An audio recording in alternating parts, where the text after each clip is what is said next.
to be here. This is my second pilgrimage here at Minidoka, and I am just continue to be in awe to be in these spaces with everyone. My name is Mira Shimabukuro. I work at the University of Washington Bothell campus, and I am in the School of Interdisciplinary Arts and Sciences, where currently I'm an Associate Dean for Diversity and Equity, and I'm also a senior lecturer. And I teach classes on writing and on the politics of language, and also on history, memories really, of incarceration. Before I begin my talk, I just want to take a minute to acknowledge that we're gathered here today on the ancestral lands of the Shoshone-Bannock people. Less than 100 years before Nikkei incarceration in 1867, under another executive order, the Boise and Bruneau bands of the Shoshone and Bannock people were also forcibly relocated to the Fort Hall Reservation about 100 miles east of here. While this story of forced removal is relatively new to me, one of the goals of gatherings like these is to remember the impact of history. So as we continue to learn about the experience of Nikkei communities, of our families and loved ones during their mass incarceration, let's remember the ways that history intersects with and rests upon the history of others. I've listed a couple of possible resources here if people are interested for further reading. The Indigenous Peoples' History of the United States by Roxanne Dunbar Ortiz and the Shoshone-Bannocks, Culture and Commerce at Fort Hall. So here's a few images of women from Minidoka.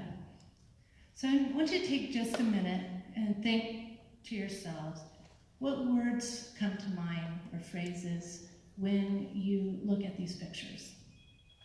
Okay, I'm going to give you just a minute or so.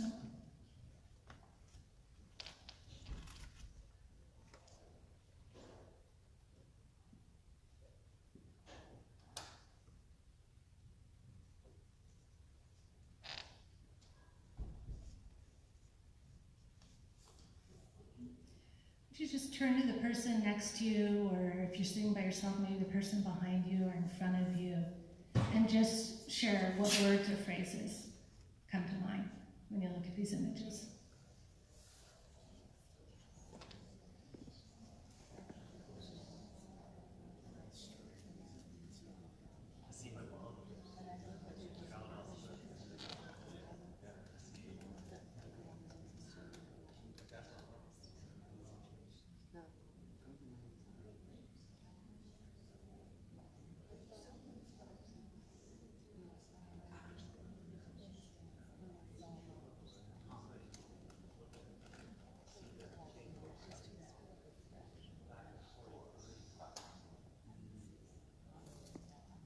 Okay, now what I want you to do is just hold on to those phrases and words and just keep them in your mind. Okay, I'm going to return to these images at the end of my talk. Okay? Okay. Now let's think about Minidoka and our historical perceptions of the camp. I'm going to read these two quotes. Okay? Minidoka was regarded by many as the, quote, best of the camps. Its positive atmosphere stemmed from its relatively homogeneous population and its relatively benevolent administration. Okay. This is from the website of the Japanese American National Museum. Okay. The second one comes from Eric Muller in his book, Free to Die for Their Country. From the moment of its opening, Minidoka enjoyed the reputation of the WRA's model camp, an outpost that had avoided open protest and confrontation that had plagued many other centers. How many of you were familiar with this kind of the good camp image of Minidoka? Okay, so yeah, about a third of you or half of you, right? So I personally always had the impression that this is what Minidoka was. It was filled with Nikkei folks who did what they were told and didn't protest anything, and that there probably wasn't a lot of protest going on. Okay? So I give this background because I think it was important for me when I started doing my research, because my research started to overturn some of these ideas a bit, right? Or complicate them is probably a better way to put it. Okay. But before I proceed with my talk, I do need to give a little background on myself, because I think it's important for you to understand where I'm coming from and how I came to do this work. And because it did impact how I started to see both incarcerated Nikkei women and Minidoka differently. So I was born and raised in Portland, Oregon. Growing up, my identity was that of a Hapahaole, or a mixed blood Asian Pacific Islander, white, Sansei Yonsei. It's also important for me to own that my biological family was not incarcerated in mass because they were in Hawaii. My family came through Hawaii during World War II. However, my stepmother's family on her paternal side was held here at Minidoka, the Itos. She didn't come into my life, though, until I was a teenager, and my parents divorced when I was young, but they maintained split custody. And this meant that I was raised in part by a single father who was sometimes jokingly referred to as a Hawaii ignoramus, which meant he couldn't possibly know anything about the camps because his family was from Hawaii. But during my childhood, he became a redress activist and community journalist and community historian. And there we are together at Obama. And because he was a single parent, I was brought along to planning meetings, fundraisers, events, as well as the newspaper offices of several community papers during the redress period. For example, when I was 6 years old, my father helped organize Portland's first day of remembrance, so I'm sitting somewhere in that crowd. As such, the memories of incarceration, both spoken aloud and put into print, surrounded me as a child. In this way, redress, or the importance of setting right what is wrong, was a constant theme throughout my childhood, both in terms of the general concept and the actual movement for reparations. And as I grew up in that movement, I began to understand that redress was not just a political movement for justice in the public eye, but also a movement that for former incarcerees and their family raised consciousness and healed souls. But something troubled me as I grew up in this environment, and there was a pervasive idea floating about. I characterize it this way in my book, that while camp was clearly bad, very few incarcerees engaged in conscious struggle, that those who did were numerically insignificant, that Nikkei incarcerees were generally quiet or even silent, that this silence meant that they were passive, and that really it took the Sansei to make some noise and spur the old folks to redress all that they had endured. Even while something about this idea bothered me, I often presumed it to be true. I believed, as I think many did and perhaps still do, that very few incarcerees complained or protested against their conditions. And the few that did, the Minyasuis, the Gordon Hirabayashis, the Fred Korematsus, Harry Uenos, the Heart Mountain Fair Play Committee, they were men. And given camp numbers as a whole, they made up a relatively small number of people. Of course, there's no reason to say any of this right now, unless I now think these myths are wrong.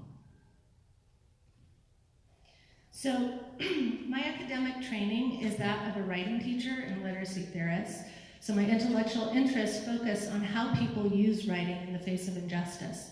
Sometimes this means examining actual texts and documents that people wrote, both privately and publicly, and sometimes this means investigating the stories of the activity of writing, what went into it, and why. So I was interested in finding out how people used writing to contend with the experience of incarceration. I first focused on the archives at the Japanese American National Museum, and then on the video histories at Densho. So this is from my book. When I began, I actually wasn't prepared to find and learn what I did in my research. Diaries in both Japanese and English, multiple drafts of petitions, quick sketched poetry, neatly labeled letters, chaotic files of news clippings and notations, mimeographed handbills and flyers, handwritten script, fading paper, crossed out text, illegible notes. The more I found, the more I could barely remember to breathe. The feelings alternated between utter excitement and utter embarrassment. Sometimes I felt my face burn, ashamed I did not know. Each piece of paper a slap in the face. How could you think we wouldn't write? How could you think we would just sit there in camp? How could you think we wouldn't try to make and remake our lives? On more than one occasion during my research, I had to face myself. I both had and had not believed the lies. Like so many other progressives before me, I had at various points in my life maintained the myth of the passive American so I could individually proclaim, that's not me.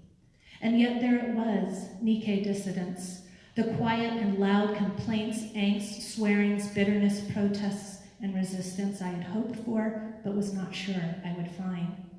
In physical archives, I could touch the paper, touch the words, touch the penciled script or mimeographed ink. I could see the quick drafted poems on pages of pre-printed diaries, uneven dashes typed in the dates, spiral-bound paper, handwritten and wide-ruled, tiny drawings filling in space between all the text. On some documents, crossed out text and handwritten notes projected images in my mind of real hands writing, committed to making the words perform the writer's intent. And online in Densho, I heard memories of women and men pilfering time for poems written in camp hospitals, rewriting questions on the infamous loyalty forums, hand-cutting stencils of flyers for mimeographs, or hiding illegal agendas and handwritten notes inside a basket of freshly ironed clothes.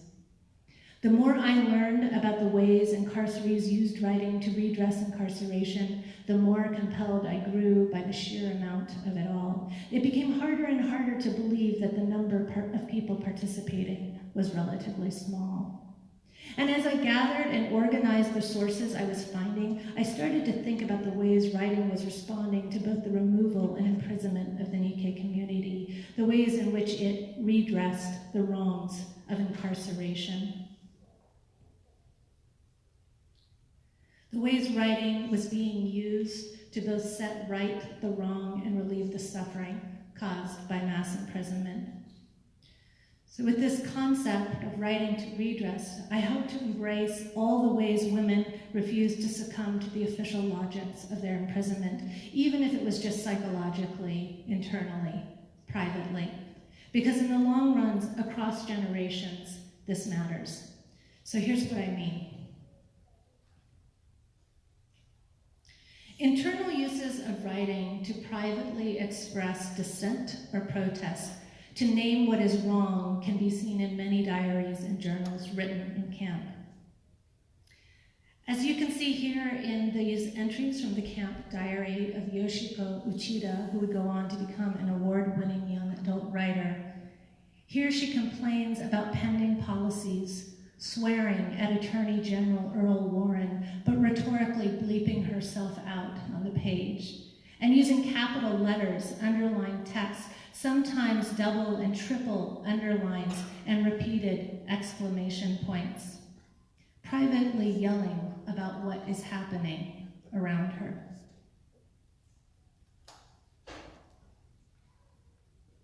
And here in Minidoka, the great Mitsuye Yamada, who we heard earlier, would use private forms of writing to process what she was feeling and observing in camp.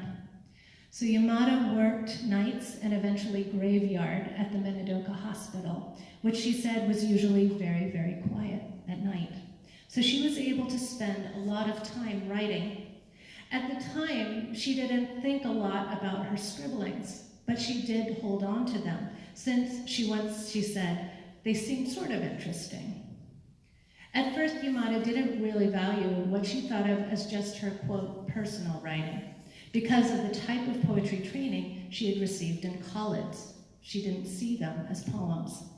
It wasn't until Yamada started to read some of the writing coming out of the women's movement of the late 1960s and early 70s, as she started to meet other radical feminist poets who encouraged her to pull this camp writing, as she put it, out of the mothballs. Pulling these privately written poems out of a shoebox, a literal shoebox, in order to publish what would become camp notes, from which she read earlier. This private form of writing, of what I call writing to redress, this is that private form. In this clip, though, you can see Yamada talking about the dynamic that I mean. I think many Asian Americans not able to really express yourself verbally.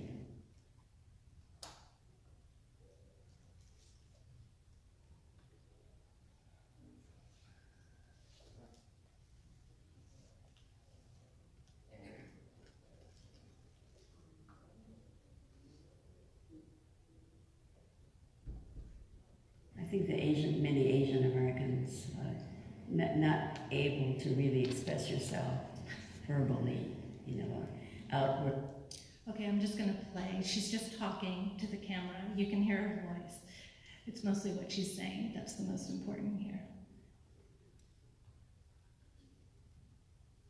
I think many Asian Americans not able to really express yourself verbally, outwardly, and so you're always kind of writing and keeping it within yourself. And I think that probably has helped a lot. And so it kind of surprises people when they read my poetry, because they're kind of sharp, ironic, sometimes quite pointedly critical, and so forth. They have no idea that I was harboring these thoughts in my head.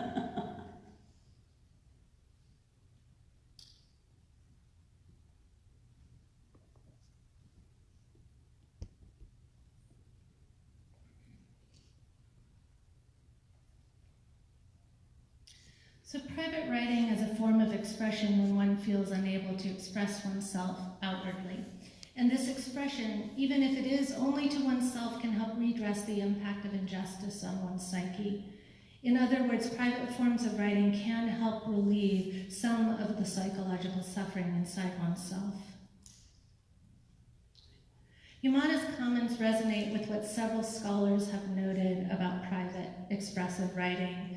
For example, Pat Belanoff says that private writing can be a doorway out of the constraints set up against our voices. King Kak-chung notes that in some Asian American women's literature, there are a lot of characters who distill onto the page what they cannot say out loud. She has this lovely phrase of unspoken emotions break into print. Peter Elbow notes that private writing can be an ideal medium for exploring our thoughts or feelings in ways that no one else can hear them. And the psychologist James Pennebaker has actually recently done a lot of research about the ways expressive forms of writing can actually physically heal the body from trauma. So it is this kind of breaking into print whenever one is unable to speak that allows one to simultaneously remain quiet and be active at the same time, allowing writers to both verbalize feeling and thought, all the while never making a sound. In other words, the silent speech of private writing not only allows for an active exploration of emotion thoughts, but also provides a safe passage for this inward activity to take place amidst one's ethical, cultural, political, or social commitments to remain outwardly silent in public. For Japanese Americans, often are encouraged to gaman, or persevere in silence, private writing could have been one way that folks found doorways out of their constraints as they broke into print as one way to heal. And I think you can see these patterns in Yamada's work. So here's from Camp Notes, Desert Storm. Near the mess hall, along the latrines, by the laundry, between the rows of black tar-papered barracks, the block captain galloped by.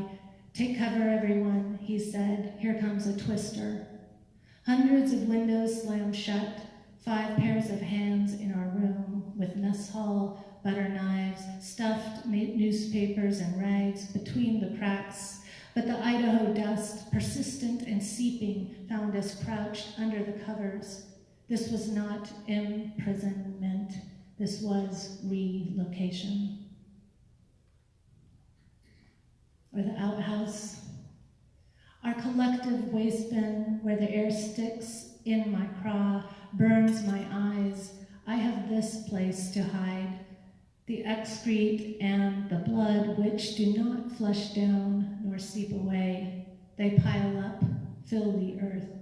I am drowning.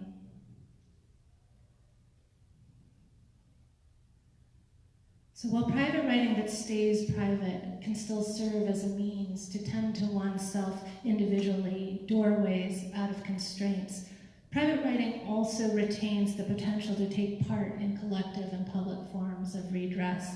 And I mean that not just in the redress movement sense, but in the general sense of the concept of redress. The fact that thoughts and feelings are written at all means they can be later rediscovered by other people or by the author themselves. It can be pulled out of a shoebox, out of the mothballs, and published and serve to inspire others to use their voices in public and on the page, as I think has been true for Mitsuyo Yamada.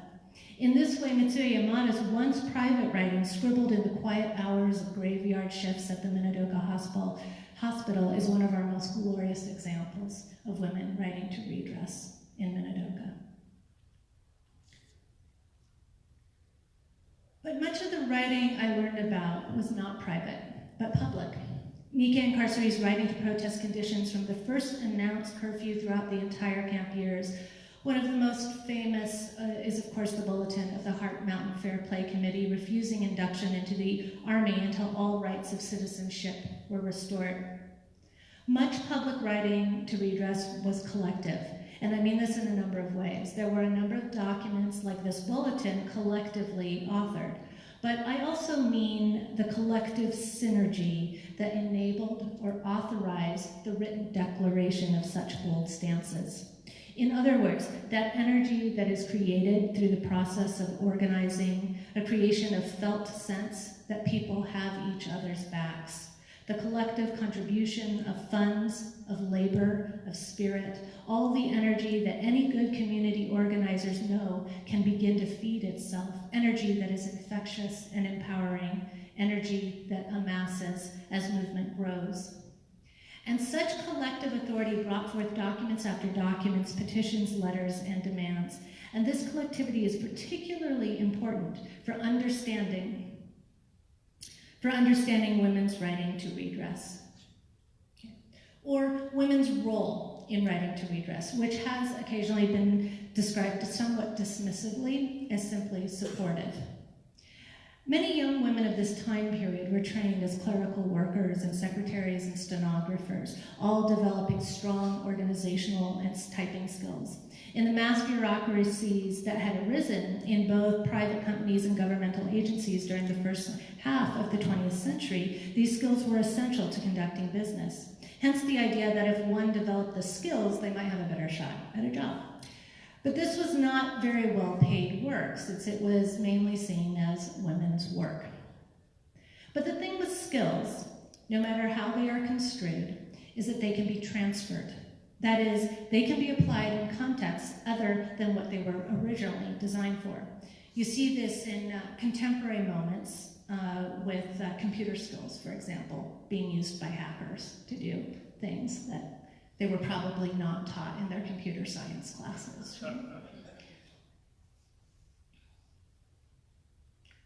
In this bulletin, and many of the activities surrounding the Fair Play Committee's successful organizing against the draft in Heart Mountain, women played very important roles that are perhaps less known.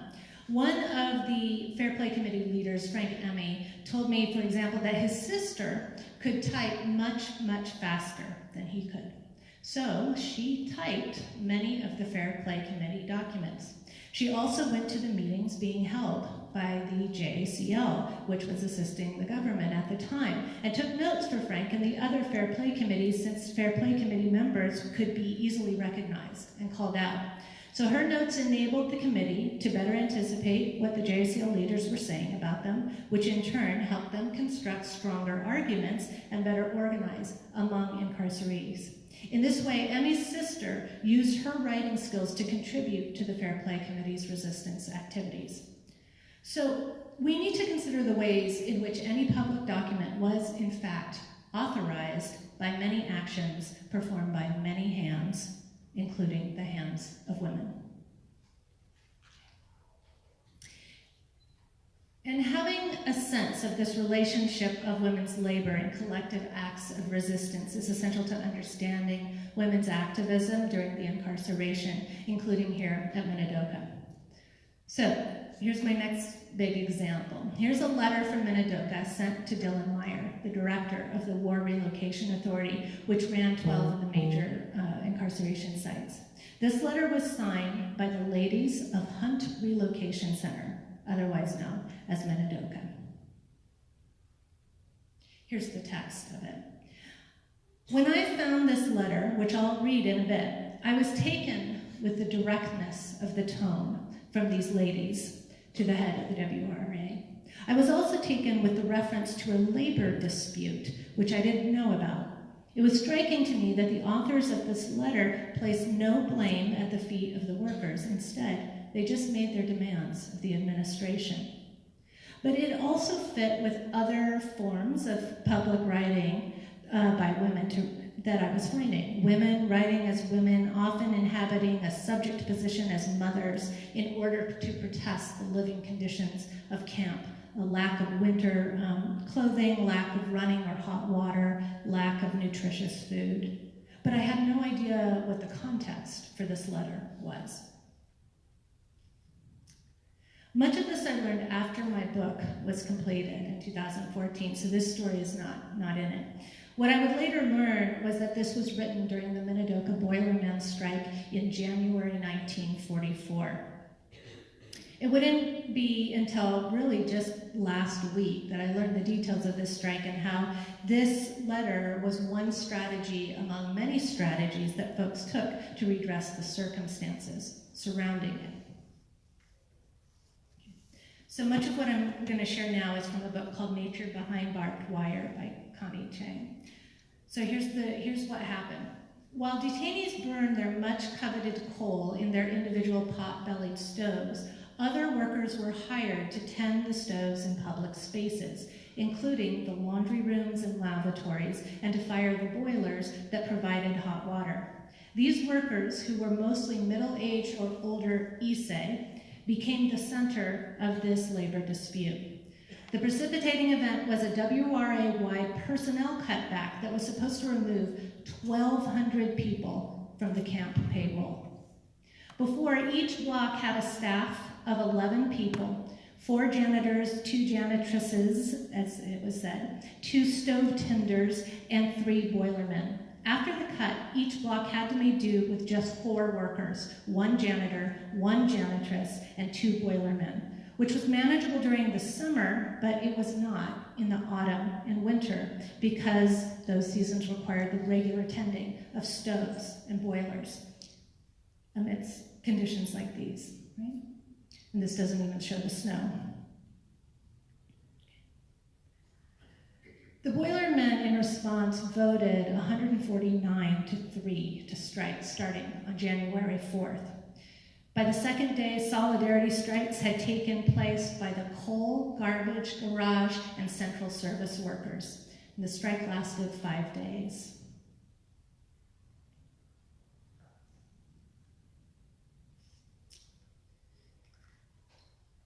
So, by the second day, it was felt that if the women of the block went up to the administration and complained, it might help with the demands, appealing to the sympathy of the administration.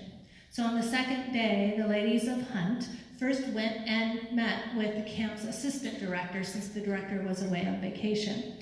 But he was unsympathetic, responding that everyone just needed to sacrifice in order to better fund the war effort.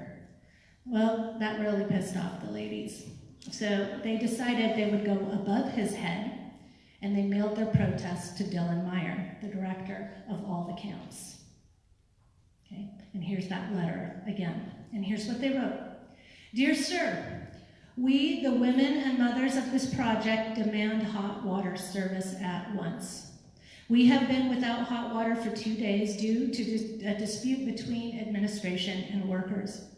When we were brought in here, we were forced to do so against our wishes and were guaranteed to lead a normal life, But as it is now, we cannot live normally without hot water for bathing babies, washing, and general cleaning, which is absolutely necessary for our daily living. Many of us have sons, husbands, and brothers in the armed forces doing their share for this country, yet we have to go through these hardships where a little effort on your part may straighten out this uncomfortable situation in which we are only victims of circumstance. Give this matter your immediate attention and wire back at once so that we can have hot water immediately. Signed, the ladies of Hunt Relocation Center. But Dylan Meyer was unsympathetic, according to Connie Chang. Quote, he insisted that the WRA was fulfilling its responsibilities by maintaining facilities, supplying fuel, and paying workers. It was up to Japanese Americans to provide the necessary labor to generate the coveted hot water.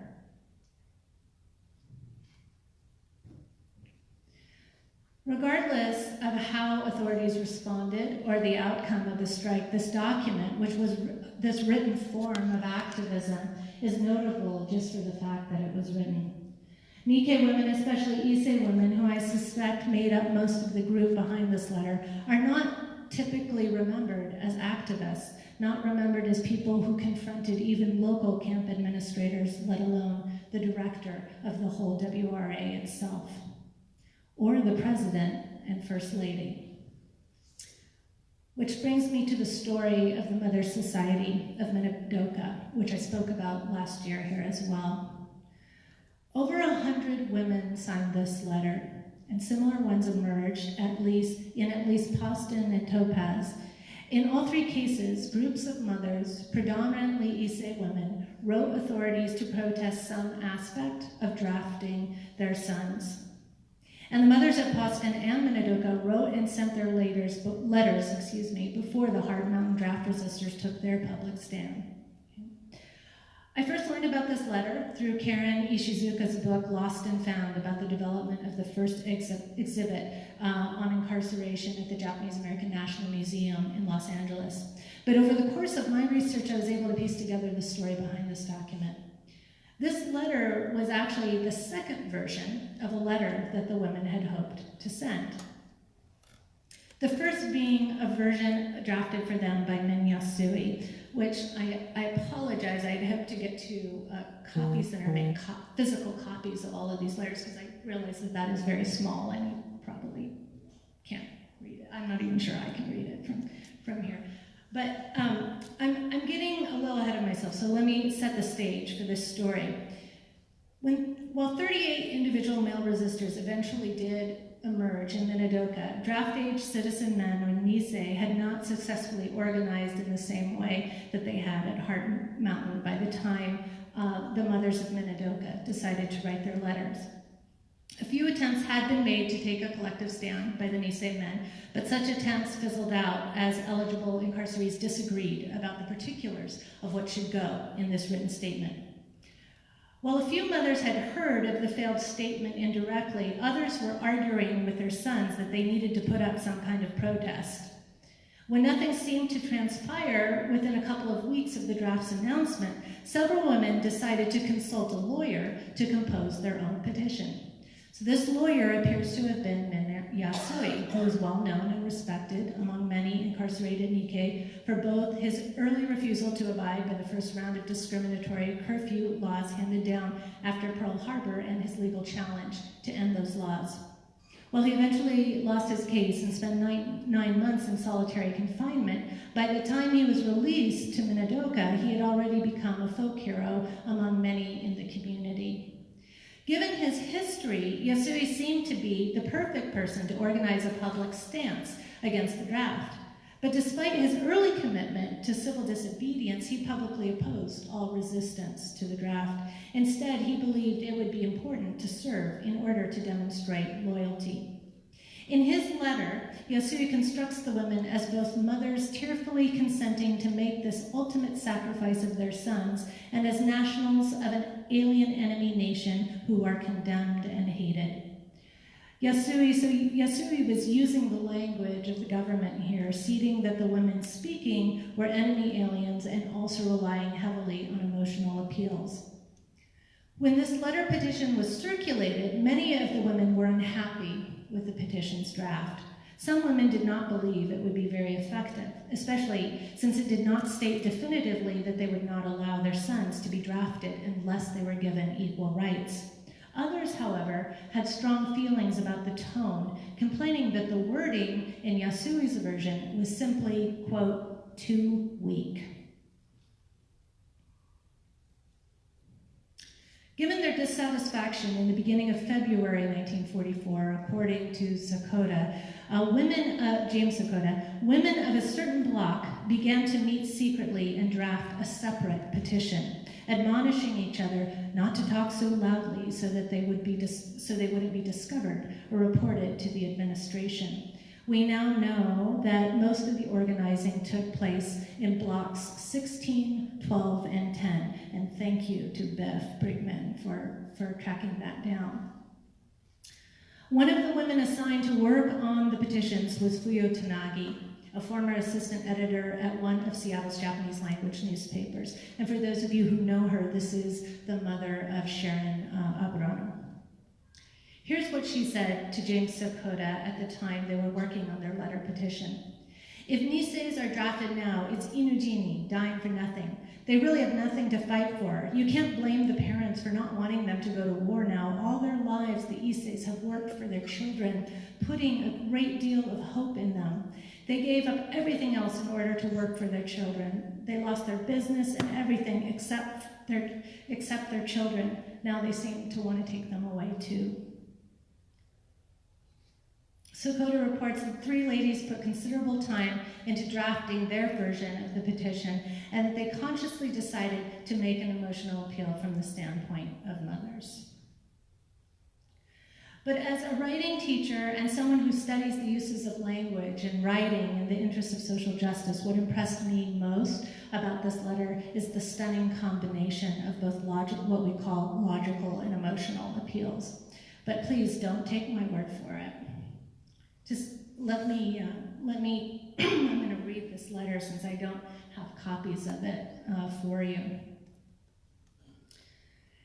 This letter actually was eventually sent to both President Roosevelt, to Eleanor Roosevelt, to Dylan Meyer, to the director of the Minidoka site, and I think at least 2 other officials.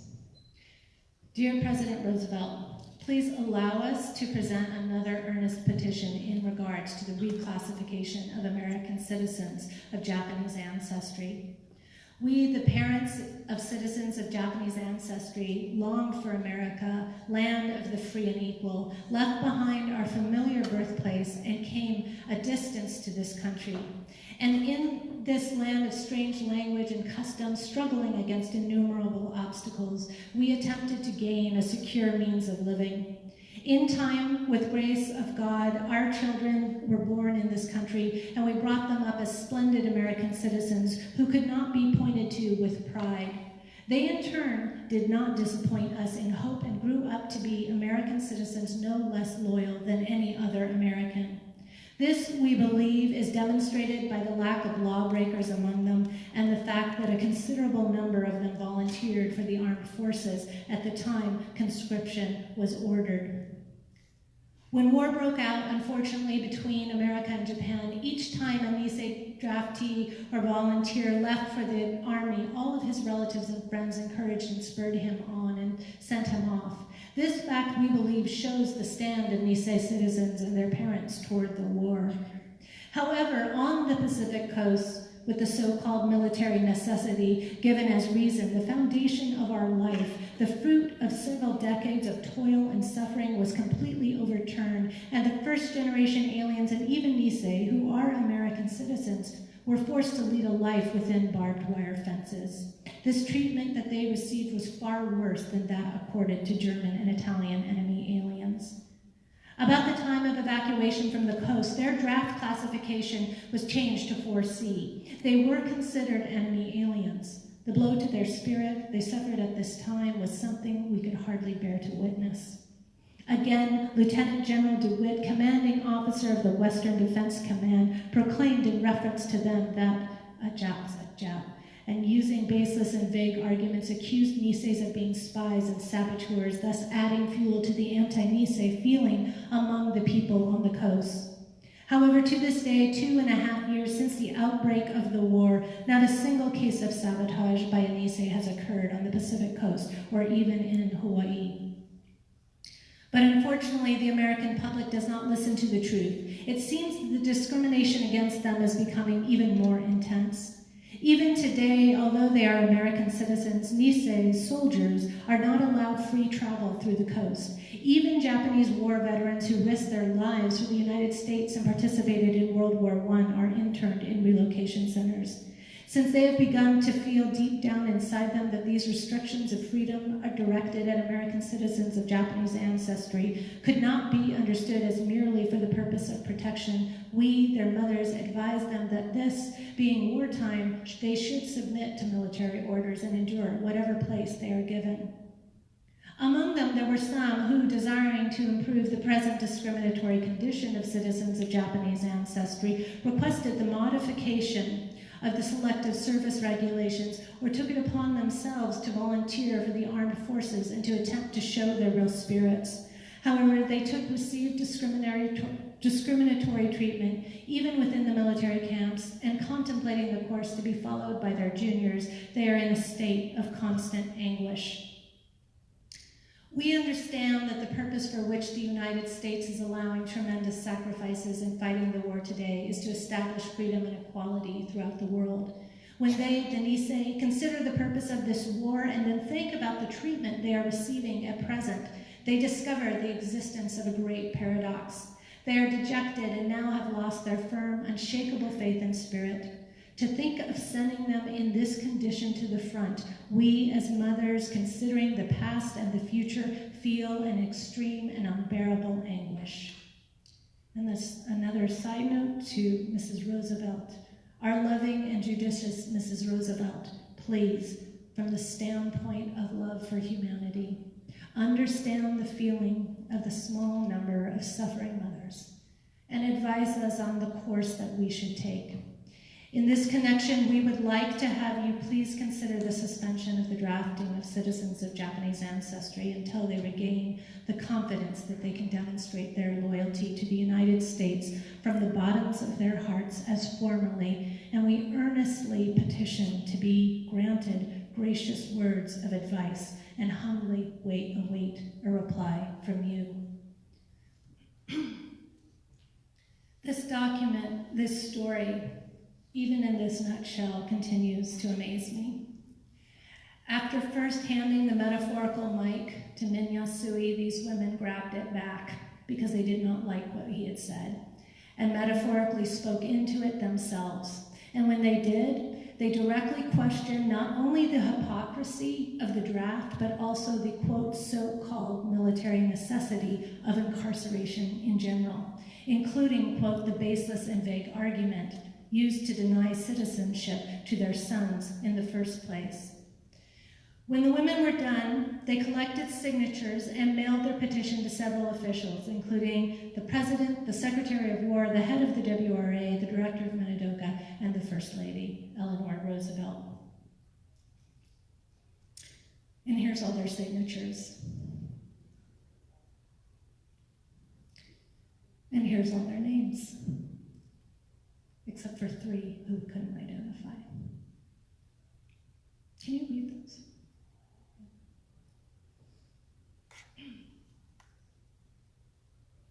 And again, thanks for Beth for helping identify these women.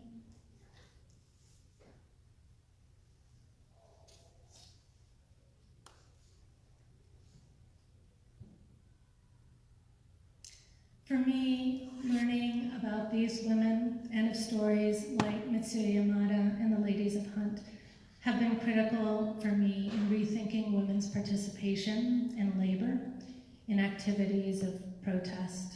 What we might, I think of intergenerational activities in ways because of how these documents can inspire us today. How these were all served as activities of redress that didn't take place through what we kind of think of as the formal redress movement, but actually during the 1940s themselves. I'll come back to this slide. As Fuyo Tanagi's daughter, Shimabukuro, once said, all the Issei women may have appeared submissive, but I tell you, they were iron-fisted. So now, when I see pictures like these, I think of her words, and I think of these stories of women taking care of themselves and their children in the face of such hardship, of women talking back in writing to camp administration, of women redressing conditions of mass incarceration.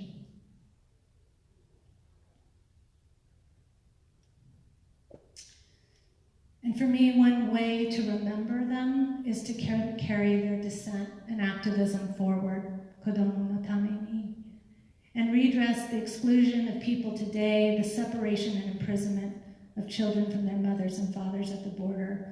To use the ladies of Hunt Relocation Center's words, they are not being allowed to live normally.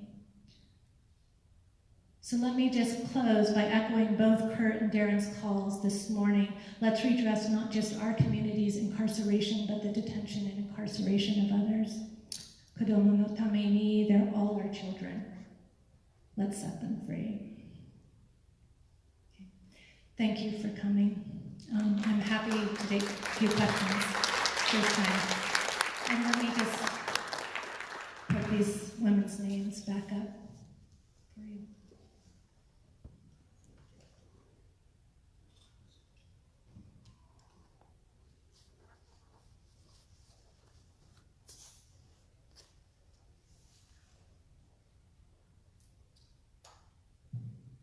Yeah, Kurt.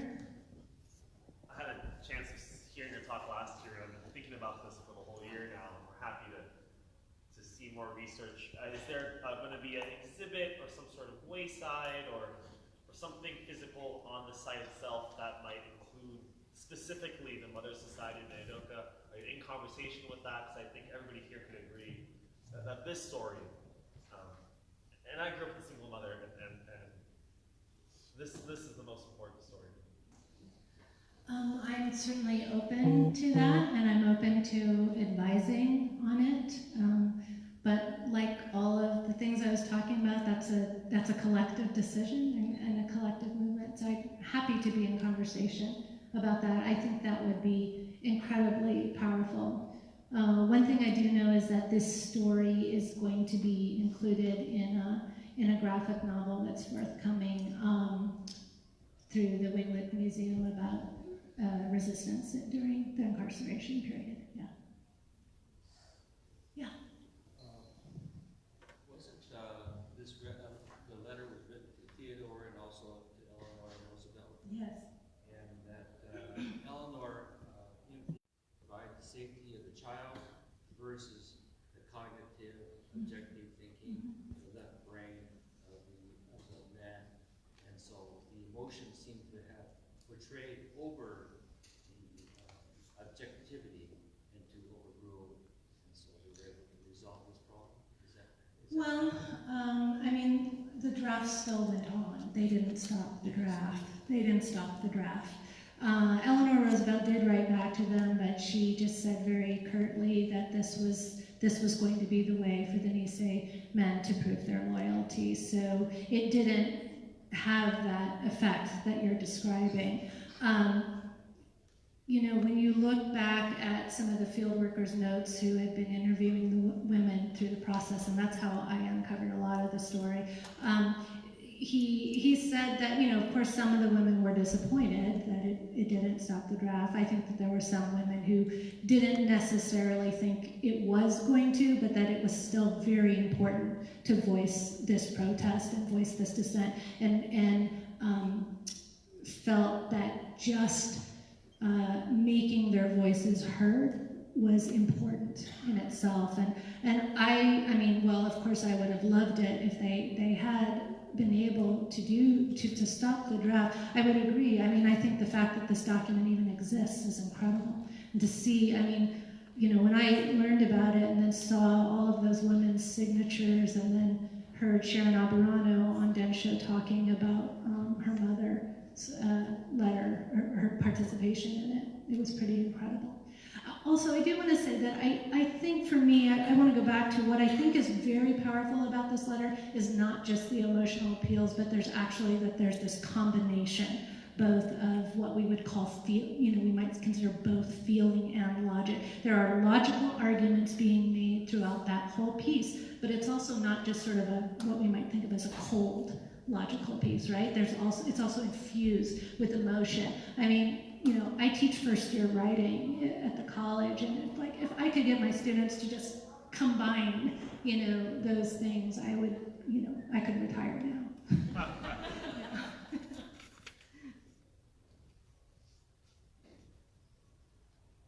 Okay, well, we're just about 5 minutes from lunch, so I don't want to keep people, but I'm also happy to answer any individual questions folks have. I'm going to keep this up because I still think it's just amazing to look at these women's names. Thank you all for coming.